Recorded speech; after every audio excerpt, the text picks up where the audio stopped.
Boa noite, amados irmãos e amados ouvintes da live na nossa página no Facebook e também na nossa página no YouTube. Que Deus abençoe grandemente a vida dos amados irmãos. Que a graça e a paz do Senhor Jesus seja abundante e seja frequente na vida dos amados irmãos. Amados, é com prazer e alegria que nós começamos mais uma live. Vamos lá, amado, então, Provérbios capítulo 11, dos versículos 4 a 5, diz assim: as riquezas de nada aproveitam no dia a dia, mas a justiça livra da morte.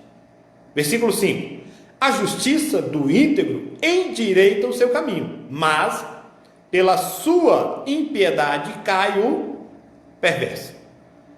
Amados, eu gostaria de convidar, antes de orarmos, para que você pudesse, aí compartilhar a sua página do Facebook, para que outros também possam ouvir a mensagem nessa noite. E eu tenho toda a convicção e certeza que será muito edificante. Vamos orar? Deus eterno, a tua palavra foi lida e será também exposta. Me ajude para que eu possa ensiná-la com fidelidade. Ao mesmo tempo, Deus me perdoe, me purifique. Deus me ensine a reconhecer a minha pequenez diante da tua grandeza, a grandeza da tua palavra, e que ela possa causar, Deus, o efeito necessário no coração e na mente daqueles que vão ouvir agora e outros que vão ouvir no futuro, conforme a tua vontade. Quero também apresentar a Aparecida Gripa diante do Senhor, pedido da tua serva Débora. O Senhor conhece a necessidade, o Senhor sabe do que precisa. Intervenha na vida da Aparecida Gripa. Essa é a nossa oração em nome de Jesus. Amém. Amados irmãos e ouvintes, Provérbios capítulo 11 é o capítulo das personalidades. Aqui vemos uma série de tipos de pessoas e quais as colheitas de vida que cada uma delas vão fazer nas suas vidas. Mas quero fazer dois destaques com os amados irmãos, que são o justo e o perverso dentre essas personalidades. O primeiro destaque é o do justo. Aqui neste caso não se trata de alguém moralmente bom, mas sim daquele que foi justificado por Deus, e por isso nele está o prazer de Deus. Entendemos pela Bíblia que seu filho Jesus Cristo era justo, porque a Bíblia diz que ele era justo, e com o fruto do seu ensino e a ministração do Deus Espírito Santo, os discípulos do passado e nós hoje também somos declarados justos, segundo a Bíblia. Em 1 João, no capítulo 3, versículo 2, diz: amados, agora somos filhos de Deus, e ainda não se manifestou o que haveremos de ser.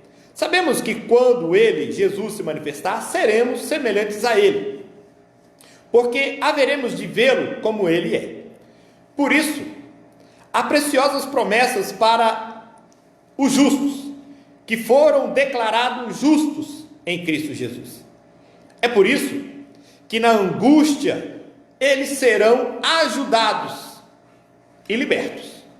E o desejo dos justos é inclinado para o bem.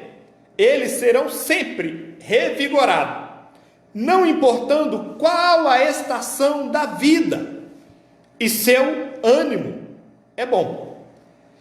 Eles atraem pessoas ao relacionamento com Deus e são generosos, dentre outras coisas. O segundo destaque que nós vamos fazer é o do perverso. E o perverso é o oposto do justo. O perverso aqui, amados, não é só aquele que faz maldade, mas é todo aquele que não aceitou a Cristo Jesus como único e suficiente Senhor e Salvador. É por isso que a Bíblia o chama de perverso, o chama de ímpio, o chama de não crente, porque ele não tem a Cristo Jesus como único e suficiente Senhor e Salvador. É por isso que o perverso é o oposto do justo. E as suas atitudes mas o levarão à ruína. Infelizmente, até os seus desejos são maus, e eles não veem vantagem nenhuma em temer a Deus. Eles são desagradáveis ao Senhor Deus, e por isso a sua herança é o juízo eterno pelo próprio Deus. E o perverso ainda, ele zomba do justo e não se previne com relação ao futuro. E lamentavelmente, os perversos é uma maioria avassaladora na humanidade. Não é à toa que temos tanta maldade no mundo e entre nós. Observe que nesse texto, Salomão olha para a morte como resultado do mal. Deixa eu só explicar uma coisa. O mal, ele existe por causa do pecado.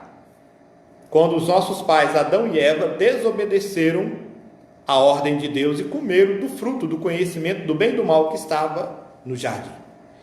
E é por isso então que o mal precisa ser punido. E todo aquele que não se arrepende do mal, dos seus pecados, infelizmente, a Bíblia diz que eles vão ser punidos também no lago de enxofre, de fogo e enxofre, que é o inferno, junto com Satanás e seus anjos. Cabe essa explicação aqui para a gente entender o que Salomão está descrevendo. Então, observe que nesse texto Salomão olha para a morte como um resultado do mal. Seja como forma de punição, onde a pena de morte era muito comum na sua época, ou seja como resultado inevitável, olha só, da insensatez, como a morte em um acidente irresponsável, ou na perda de saúde por causa de uma vida desregrada. Então, ela pode vir também por causa dessas coisas. Gostaria de chamar a atenção para o nosso tema nessa noite, sobre a justiça do íntegro em contraste com as riquezas e a impiedade dos perversos. A justiça do íntegro em contraste com as riquezas e a impiedade dos perversos. O nosso primeiro ponto, as riquezas, é um frágil bordão. Olha aí o versículo 4 novamente o que diz. As riquezas de nada aproveitam no dia da ira, mas a justiça livra da morte. Uma das coisas que mais enervam, irritam os brasileiros e provavelmente gente do mundo todo, é ver como os ricos e os poderosos e os famosos conseguem se safar de punições e consequências penosas de atos ruins que eles praticaram ou que eles praticam. E muitas vezes nos parece que há um tipo de lei para os ricos e outra para os pobres, onde o dinheiro, a fama e o status acabam sendo uma das razões de os poderosos, quando fazem coisas terríveis, serem repreendidos apenas como que com um tapinha na mão.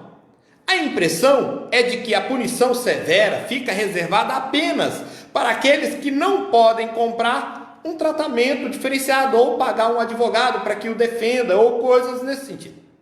Penso que se um aspecto da ira divina é uma punição temporal, outro também, inescapável, é o juízo que será realizado na presença de Deus e cujo resultado vai além dessa vida. As pessoas não se atentam a isso, tendo consequências eternas. Se os tribunais humanos podem ser parciais e indulgentes com ricos e famosos, o tribunal divino, se atente a isso, é perfeitamente justo e pune a todos, pune todos os males igualmente. Em ambos os casos, nas consequências temporais ou eternas, somente a justiça se revela útil, seja para prolongar a vida, seja para, pela fé em Cristo, promover justificação e tornar o crente aprovado, olha só, diante do juiz eterno. Afinal, compreenda isso, amados ouvintes, a justiça vale ouro. E nesse momento quero chamar a sua atenção Porque há dois mitos quanto às riquezas. O primeiro mito da riqueza é que a riqueza produz felicidade. Há muitas pessoas que se casam e se divorciam por causa das riquezas. Outras morrem e matam por causa do dinheiro. Há aqueles que se corrompem e são corrompidos pelo amor ao dinheiro. E perceba quantos são assim. Olhe para os nossos líderes. Olhe para os nossos candidatos. Aqueles que já foram eleitos e aqueles que estão se candidatando para agora. Observe isso também. Mas quando chegam ao topo da pirâmide social, descobrem que a felicidade não está lá, na riqueza. O apóstolo Paulo diz que aqueles que querem ficar ricos caem em tentação e cilada e atormentam a sua alma com muitos flagelos. O segundo mito eu quero chamar a atenção aqui da riqueza é que a riqueza produz segurança. O dinheiro oferece uma falsa segurança. Por essa razão, o apóstolo Paulo ordena aos ricos para não colocarem a sua confiança na instabilidade das riquezas, mas em Deus. O sábio Salomão diz que as riquezas de nada aproveitam no dia da ira. Ao contrário, elas podem atrair ainda maior fúria e devastação. Porém, a justiça livra da morte. Portanto, os justos são aqueles que foram justificados por Deus e por isso estão sob o manto da justiça de Cristo. E sobre eles não pesa mais nenhuma condenação, conforme nós lemos lá em Romanos capítulo 8, versículo 1. Agora, pois, nenhuma condenação há para os que estão em Cristo Jesus. Não sou eu que estou falando, é a Bíblia, a palavra de Deus que me afirma isso. Logo, é melhor ser justo do que ser rico, porque a justiça sem a riqueza é pobreza, mas a justiça, mesmo desprovida de riqueza, é grande tesouro, porque no dia do juízo o dinheiro não nos livrará, mas se estivermos vestidos com o manto da justiça de Cristo Jesus, estaremos seguros. Observou? Captou aí? Então vamos ao nosso segundo ponto sobre a justiça do íntegro em contraste com as riquezas e a impiedade dos perversos. O nosso segundo ponto é: a justiça é um mapa seguro do íntegro. A justiça é um mapa seguro do íntegro. Olha o versículo 5 e 3 o que diz: a justiça do íntegro endireita o seu caminho, mas pela sua impiedade cai o perverso. O versículo 3 do capítulo 11 diz: a integridade dos retos os guia, mas aos pérdidos, aos falsos, a sua mesma falsidade os destrói. Queridos irmãos, note comigo uma coisa: a vida tem maneiras curiosas e dramáticas de nos colocar contra a parede. Muitas vezes temos de tomar decisões difíceis cujo custo nos faz lembrar a expressão entre a cruz e a espada.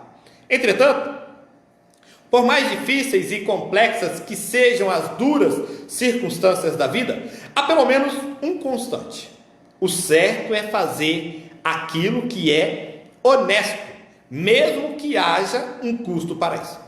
Os versículos 3 e 5 do capítulo 11 de Provérbios, por falarem do mesmo assunto, estão aqui unidos, ainda que em uma exegese mais aprofundada, eles tenham diferenças notáveis. Mas, ao comparar a primeira parte de cada versículo, note comigo, versículo 5, a justiça do íntegro endireita o seu caminho. O versículo 3, a integridade dos retos os guia.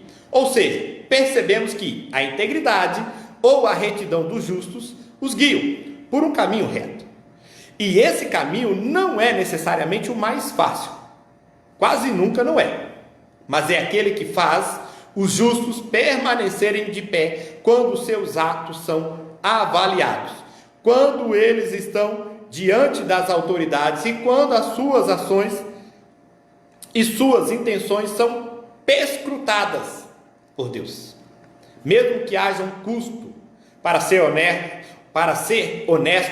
e é certo que há, o resultado dele é a aprovação do seu caráter pelos homens ou pelo Senhor.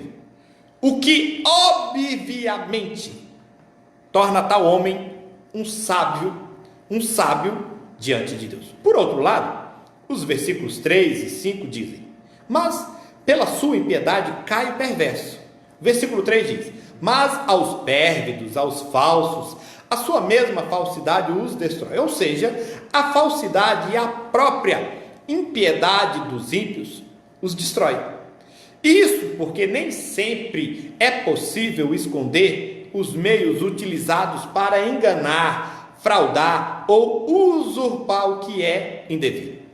Ainda que esses expedientes possam parecer, à primeira vista, uma saída fácil e vantajosa, suas consequências são pesadas e causam sofrimentos nos tolos que as utilizam.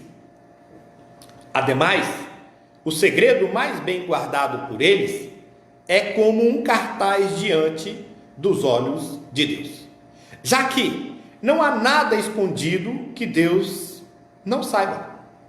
É por isso que a Bíblia diz que não há nada que esteja em oculto que não venha a ser trago à claridade ou à luz.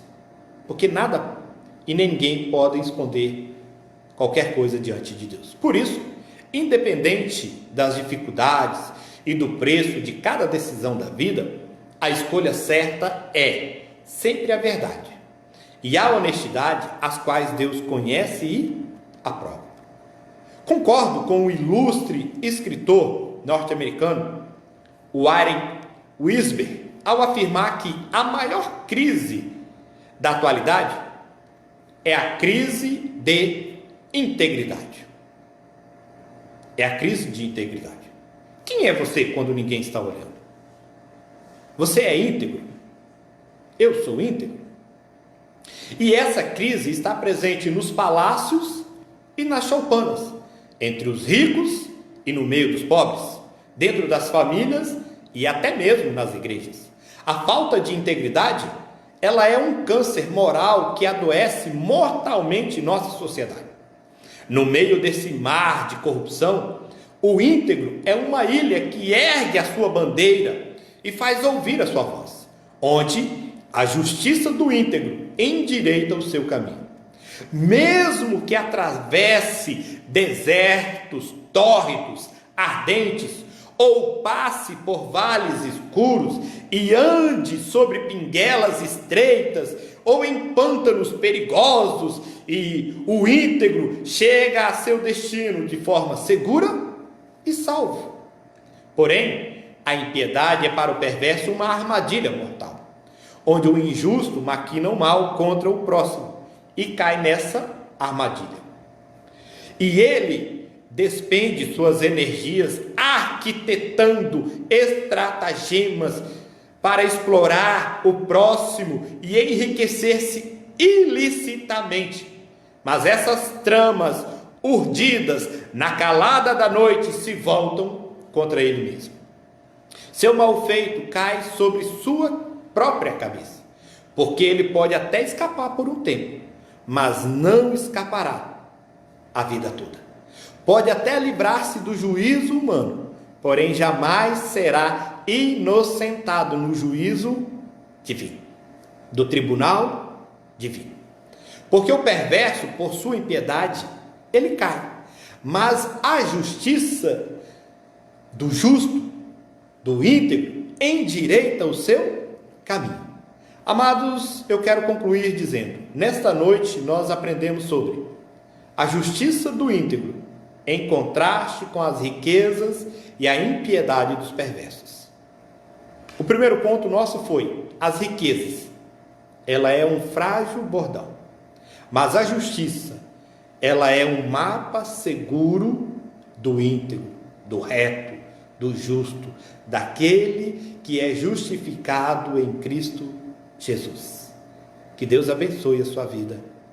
Eu gostaria de orar com você novamente.